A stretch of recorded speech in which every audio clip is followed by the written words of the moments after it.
नमस्कार।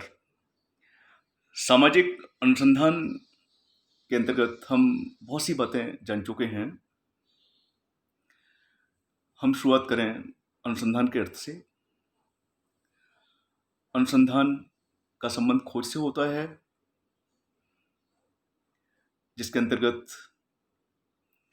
क्रमबद्ध, व्यवस्थित और वैज्ञानिक तरीके से किसी विषय के बारे में, किसी भी चीज के बारे में नवीन ज्ञान प्राप्त किया जाता है,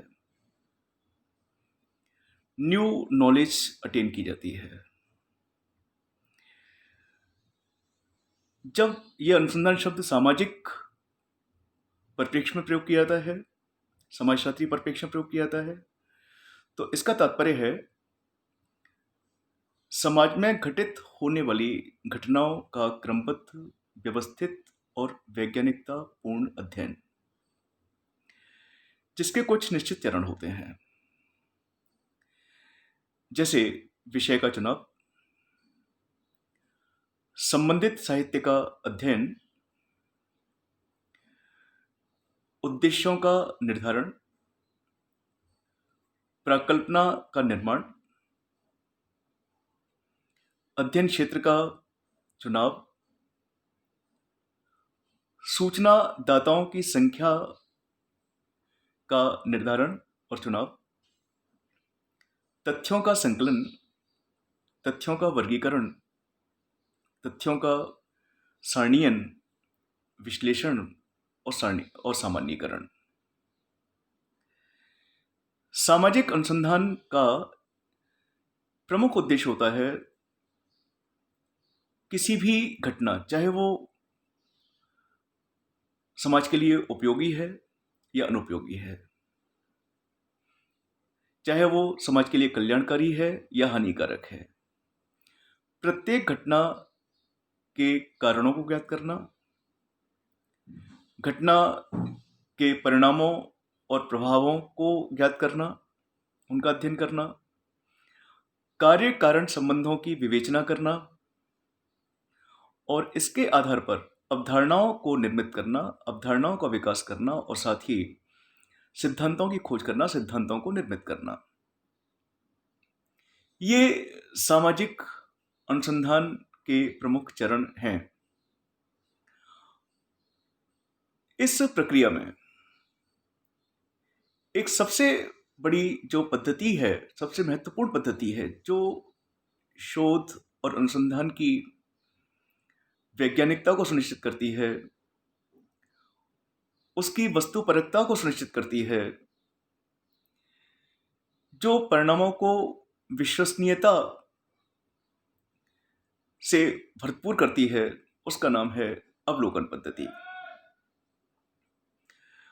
अवलोकन वैज्ञानिक पद्धति है, विज्ञान का आधार है, वैज्ञानिक अध्ययन का आधार है और इसलिए अपेक्षा की जाती है कि सभी अनुसंधानों में अवलोकन पद्धति का प्रयोग किया जाना चाहिए। अवलोकन के बारे में भी हम बात कर चुके हैं कि अवलोकन का तात्पर्य है किसी भी घटना को स्वयं की आंखों से देखना और इंद्रियों से उस घटना को समझना, घटना के विभिन्न पहलुओं को समझना। जब एक समाज वैज्ञानिक, मैं यहां समाज शास्त्रीय घटनाओं के बारे में बात कर रहा हूं या सामाजिक घटनाओं के बारे में बात कर रहा हूं, समाज शास्त्रीय संदर्भ में बात कर रहा हूं अवलोकन की, कि जब एक समाज वैज्ञानिक किसी भी सामाजिक घटना का अध्ययन करता है और यदि वह इसके लिए अवलोकन पद्धति को चुनता है, तो वह चुने हुए अध्ययन क्षेत्र में स्वयं व्यक्तिगत रूप से उपस्थित रहता है, जाता है और जो टारगेट ग्रुप है उसके साथ सामंजस्य बिठाता है, उसके बीच जाके रहता है, क्रियाकलापों को देखता है, समूह के सदस्यों के सामूहिक व्यवहार के जो विभिन्न पहलू हैं उन पहलुओं को समझता है। इस सब के लिए अवलोकन पद्धति ही महत्वपूर्ण है। तो जिस प्रकार प्राकृतिक विज्ञानों में या अन्य सामाजिक विज्ञानों में अवलोकन पद्धति का विशेष महत्व है, वही महत्व समाजशास्त्रीय अध्ययनों में है। अवलोकन के विभिन्न प्रकार हैं। हम बात कर चुके हैं कि व्यापक अर्थ में जितने भी प्रकार के अवलोकन हैं उनको हम कुछ भी नाम दें, चाहे सहभागी, असहभागी, अर्धसहभागी, सामूहिक, कोई भी नाम दें, जितने भी ये अवलोकन के स्वरूप हैं उनको हम दो वर्गों में वर्गीकृत कर सकते हैं।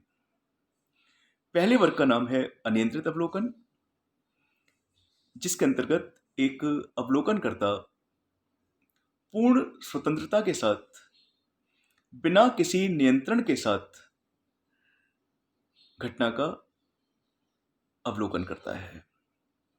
न वो अपने ऊपर नियंत्रण रखता है किसी प्रकार का, न घटना पर, न घटना से जुड़े हुए घटकों पर, और न सूचना की इकाइयों पर। वह पूर्ण स्वतंत्र रहते हुए घटना का अवलोकन करता है। तो जब किसी समाजशास्त्रीय घटना का बिना किसी नियंत्रण के अवलोकन किया जाता है तो वह अनियंत्रित अवलोकन की श्रेणी में आता है। इसके विपरीत यदि अवलोकनकर्ता, अनुसंधानकर्ता एक पूर्व योजना के अनुसार कार्य करता है, कुछ विशेष उपकरणों के बारे में निश्चित करके, उनका निर्धारण करके कि उसे यूज करना है, उनके साथ अध्ययन करता है, अवलोकन करता है, जैसे camera, diary, pen, pencil, copy, register. तो ऐसी स्थिति में इस तरह के अवलोकन को हम नियंत्रित अवलोकन कहते हैं। तो जितने भी अवलोकन होते हैं उनको हम अनकंट्रोल्ड और कंट्रोल्ड ऑब्जर्वेशन, दो कैटेगरी में रख सकते हैं। सहभागी अवलोकन, अवलोकन का वह प्रकार है, वह स्वरूप है जिसके अंतर्गत अवलोकनकर्ता की अध्ययन किए जाने वाले समूह के क्रियाकलापों में पूर्ण सहभागिता होती है, अर्थात वह समूह के मध्य, समूह के सदस्यों के मध्य जाकर रहता है कुछ समय के लिए अध्ययन के दौरान। उस समूह की संस्कृति को स्वयं अपनाता है, उसी के अनुसार आचरण करता है, व्यवहार करता है, उन्हीं की भाषा, उन्हीं के जैसा पहनावा, उन्हीं के जैसे क्रियाकलाप, ये सब करता है। ये सब होता है सहभागी अवलोकन में। लेकिन चूंकि ये थोड़ा मुश्किल होता है, पूर्ण सहभागिता कई नई समस्याओं को जन्म देती है, तो अवलोकन का दूसरा प्रकार है असहभागी अवलोकन, जिसके अंतर्गत अवलोकनकर्ता की सहभागिता अनिवार्य नहीं होती। वह समूह के मध्य या समूह के पास नजदीक ऐसे स्थान पर जाकर या स्थान लेकर घटना का अवलोकन करता है जहां से वह समूह से संपर्क में आए बिना दूर रहकर ही वह समूह के क्रियाकलापों या समूह का जो सामूहिक व्यवहार है उसका अवलोकन आसानी से कर सके। ये असहभागी अवलोकन होता है। दोनों में सिर्फ अंतर यह है कि सहभागी अवलोकन में अवलोकनकर्ता की सहभागिता अनिवार्य है और असहभागी अवलोकन में अवलोकनकर्ता समूह के क्रियाकलापों में किसी भी प्रकार की कोई सहभागिता नहीं करता है। इसका अगला जो प्रकार है, जो आज इस व्याख्यान के माध्यम से मैं बताने जा रहा हूं, उसका नाम है अर्ध सहभागी अवलोकन। अर्ध सहभागी अवलोकन जैसा नाम से ही पता चल रहा है कि इसमें सहभागिता तो है, परंतु पूर्ण सहभागिता नहीं है। ये सहभागी और असहभागी अवलोकन के तत्वों से जुड़ा हुआ है। इसमें सहभागी अवलोकन के भी तत्व हैं और असहभागी अवलोकन के भी तत्व हैं। अर्थात कुछ समय के लिए तो अवलोकनकर्ता समूह में सहभागिता करता है, तो कुछ समय के लिए वह समूह से दूर हट जाता है। जैसा हम जानते हैं कि पूर्ण सहभागिता और पूर्ण असहभागिता दोनों ही स्थितियां व्यवहारिक दृष्टि से असंभव हैं। मुश्किल ही नहीं, असंभव है। क्योंकि जब हम सहभागी अवलोकन की बात करते हैं, जिसमें कि अवलोकनकर्ता की पूर्ण सहभागिता होनी चाहिए, तो हम ये समझ सकते हैं कि अवलोकनकर्ता पूरी तरह से समूह के साथ नहीं जुड़ पाता। भाषा का अंतर होता है, पहनावे का अंतर होता है, क्रियाकलापों का अंतर होता है। ये सच है कि वो अध्ययन करने के लिए निकला है, लेकिन अगर हम ये सोच लें कि वो पूरी तरह उन्हीं के रंग में रंग गया, उनके जैसा हो गया, तो ये सोचना हमारा गलत होगा। तो पूर्ण सहभागिता भी संभव नहीं है व्यवहारिक दृष्टि से। इसी प्रकार से जब हम असहभागी अवलोकन की बात करते हैं, जिसमें कि अवलोकनकर्ता की सहभागिता नहीं होती, तो वो भी असंभव है। क्योंकि जब अवलोकनकर्ता बेशक दूर बैठकर या समूह में रह करके ही समूह से बात नहीं करना, समूह के साथ नहीं करना, अगर इस तरह अवलोकन करता है, तो वो भी जरा सोच के देखें तो वो भी एक असंभव चीज है। ये कैसे संभव हो सकता है कि किसी समूह का हम अवलोकन कर रहे हैं और हम बिल्कुल अपने आप को दूर रख लें? तो कहीं ना कहीं अवलोकनकर्ता का उसमें इन्वॉल्वमेंट हो ही जाता है। तो दोनों ही स्थितियां अपने आप में असंभव हैं। शायद इसी बात को ध्यान में रखते हुए गुडे एवं हॉट, जो कि समाजशास्त्र के विद्यार्थियों के लिए कोई अपरिचित नाम नहीं है, उन्होंने अर्ध सहभागी अवलोकन का समर्थन किया है और अपने एक मध्यम मार्ग, मिडिल जो पाथ है, उसके लिए सुझाव दिया कि ना तो पूर्ण सहभागिता हो और ना पूर्ण असहभागिता हो, इसकी बीच की स्थिति हो। और वो बीच की स्थिति ही हमारी अर्ध सहभागी अवलोकन की है। अर्ध सहभागी अवलोकन सहभागी और असहभागी अवलोकन दोनों का समन्वय है। अर्ध सहभागी अवलोकन में अवलोकनकर्ता परिस्थिति, आवश्यकता और घटनाओं की प्रकृति के अनुसार कभी तो अध्ययन समूह में जाकर सहभागिता करता है, सहभागिता निभाकर समूह के सदस्यों से घटना के बारे में, घटना के विभिन्न प्रकार के जो उसके पहलू हैं, विभिन्न पहलुओं के बारे में सूचनाएं और तथ्य और जानकारियां प्राप्त करता है। तो कभी ऐसी स्थिति भी आती है जब वह समूह से पूरी तरह पृथक हो जाता है, बिल्कुल अलग हो जाता है और अलग रहकर केवल मूक दर्शक के रूप में समूह के सदस्यों से या उनके बाहरी व्यवहार को देख करके सूचनाएं एकत्रित करता है। अर्ध सहभागी अवलोकन के बारे में हमारे सामने कुछ विचार हैं। उनमें एक प्रमुख विचार विलियम व्हाइट का है। विलियम व्हाइट का मानना है कि हमारे समाज की जटिलता को देखते हुए पूर्ण एकीकरण का दृष्टिकोण अब व्यावहारिक रहा है। समाज जटिल है, हम सभी जानते हैं, और पूर्ण एकीकरण, समाज एक जैसा हो, एकीकरण हो, यह संभव नहीं है, अव्यावहारिक चीज है। एक वर्ग के साथ एकीकरण से उसका संबंध अन्य वर्गों से समाप्त हो जाता है। इसलिए जैसा विलियम व्हाइट का विचार है, वो इसको पूर्ण समर्थन देते हैं, इसको अपनाने के लिए सुझाव देते हैं, और उनका यह विश्वास है कि अर्ध सहभागिता अधिक संभव तो है ही, इसके साथ ही उपयुक्त भी है। तो इसलिए सहभागी और असहभागी अवलोकन जो व्यावहारिक दृष्टि से अक्षर से सही नहीं है, पूरी तरह संभव नहीं हो सकते, उनके स्थान पर अवलोकनकर्ताओं को, शोधार्थियों को,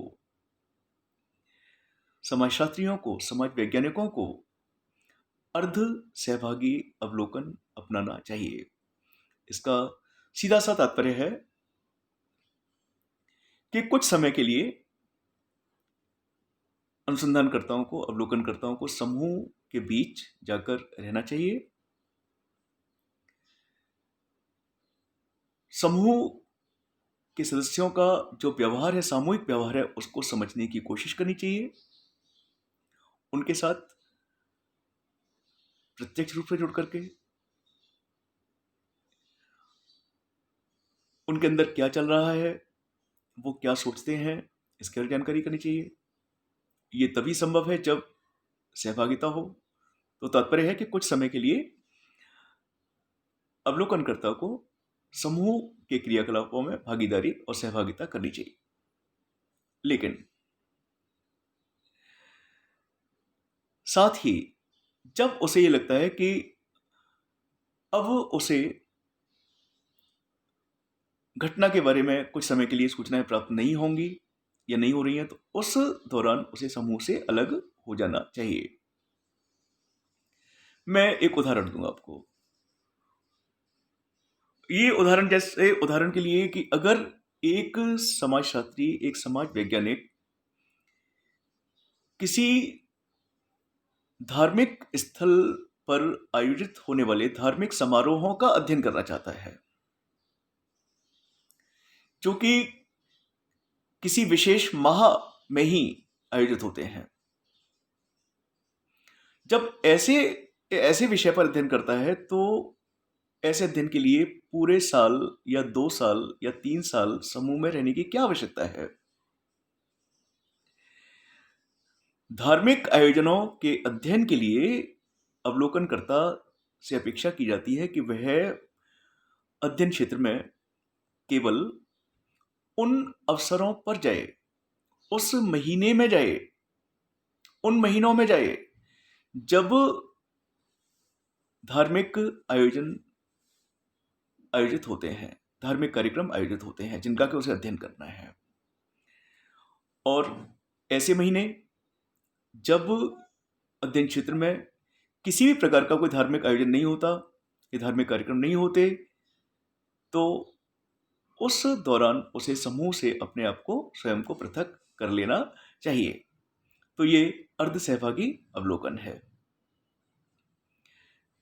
तो इस उदाहरण से हम समझ सकते हैं कि अर्ध सहभागी अवलोकन से समय की बचत भी होती है, पैसे की बचत भी होती है, और जो एक तनाव, अतिरिक्त तनाव अवलोकनकर्ता पर पड़ता है या वो फील करता है, तो वो तनाव से भी अपने आप को मुक्त कर लेता है। तो मेरा ये मानना है कि अर्ध सहभागी अवलोकन एक महत्वपूर्ण अवलोकन है।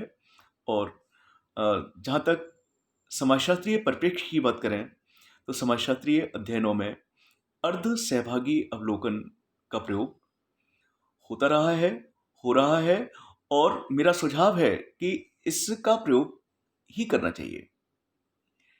धन्यवाद।